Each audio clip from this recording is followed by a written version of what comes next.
பழனி அருகே உள்ள நரிக்கல்பட்டிங்கிற பகுதியில் 1.5 ஆண்டுகளுக்கு முன்னாடி 5 போர்வெல் பாயிண்ட்டு அக்கௌண்ட் பண்ணியிருந்தேன். அந்த 5 போர்வெல் பாயிண்ட்டும் நல்லா சக்ஸஸ் ஆன உடனே இன்று மீண்டும் அந்த நரிக்கல்பட்டி அருகில் உள்ள அக்கரைப்பட்டி,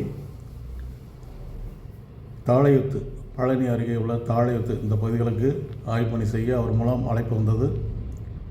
இன்று ஆய்வு பணி வெற்றிகரமாக முடிந்தது. அக்கரைப்பட்டி பகுதியில் 2 பாயிண்ட்டும், தாழையுத்து பகுதியில் 2 போர்வெல் பாயிண்ட்டும் பரிந்துரை செய்யப்பட்டிருக்கு. நரிக்கல்பட்டி பகுதியில் மட்டும் இன்று ஆய்வு பணி விடுபட்ட 1.5 ஆண்டுகளுக்கு முன்னாடி விடுபட்ட பகுதியில் இன்று ஆய்வு பணி செய்யும்போது அதில் சரியான பாயிண்ட் எதுவும் அமையலை. அவர் பரிந்துரை செய்த மற்ற இடங்களில் ஆய்வு பணி செய்து ஓரளவுக்கு நல்ல போர்வெல் பாயிண்ட்டு பரிந்துரை செய்யப்பட்டிருக்கு.